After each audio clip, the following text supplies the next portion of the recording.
तो नमस्ते प्रणाम स्वागत बा रउआ सबके राइटर केपी राज के चैनल पर। और सब बताइए आप सब कैसन बानी। उम्मीद करते रउआ सभी बढ़िया होखब, अच्छा होखब।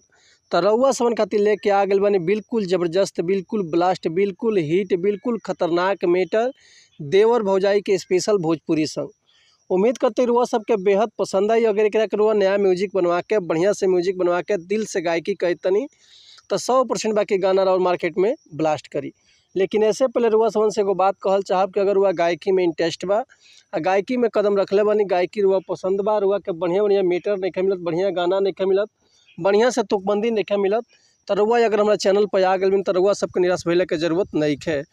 काहे से कि रुआ समन खातिर हम एक प्रकार के सॉन्ग लिखिले, हिंदी होके चाहे भोजपुरी होके, चाहे रुआ कोनो भी ट्रैक पर भोजपुरी गाना लिखवा सकिले, चाहे नया कंपोजिशन गाना लिखवा सकिले, आर्केस्ट्रा सॉन्ग, लव सॉन्ग, बेवफाई सॉन्ग, पूर्वी, निर्गुण, भजन, लोकगीत, लयदारी, रंगदारी, जातिवाद संग, जिला स्पेशल गाना, चाहे बोलबम के गाना, चाहे रक्षाबंधन के गाना, चाहे विवाह गीत, चाहे विदाई गीत, चाहे वो अपना मनपसंद के कोनो भी गाना लिखवा सकिले, वो बिल्कुल उचित चार्ज पर।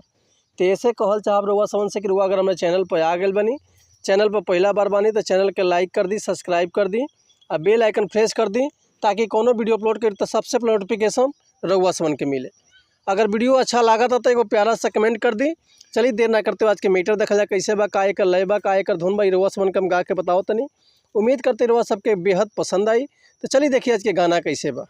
भइल जाता वे दिने दिने कमजोरी, कोइले बावे हमारा से बाला जोरी। हे राजा जी सुनी ना कि भइल जाता वे दिने दिने कमजोरी, कोइले बावे हमारा से बाला जोरी। देवर दुबारा पिया चाट के ढोढ़ी, देवर दुबारा पिया चाट के ढोढ़ी। गोइल बाड़ो हमारा के जब से तू छोड़ी, नजर में वो करा गड़ल बा तिजोरी। हे राजा जी कि गोइल बाड़ो हमारा के जब से छोड़ी, नजर में वो करा गड़ल बा तिजोरी। देवर दुबारा पिया चाट के ढोढ़ी, देवर दुबारा पिया चाट के ढोढ़ी। तो उम्मीद करते हैं मैटर हुआ सबके बेहद पसंद आयल हुई। अगर ये गाना के रुआ फुल लिखवाल चाहते हैं तो डिस्क्रिप्शन में हमारा कॉन्टैक्ट नंबर बा, व्हाट्सअप नंबर बा, तो रुआ कॉल कर सकले, व्हाट्सअप कर सकले, रुआ के बिल्कुल उचित चार्ज पर फुल गाना मिल जाए। लेकिन एक और बात रुआ सबसे कहल चाहब कि अगर हमारे गाँव में कोई मिस्टेक होता तो भैया क्षमा चाहता नहीं।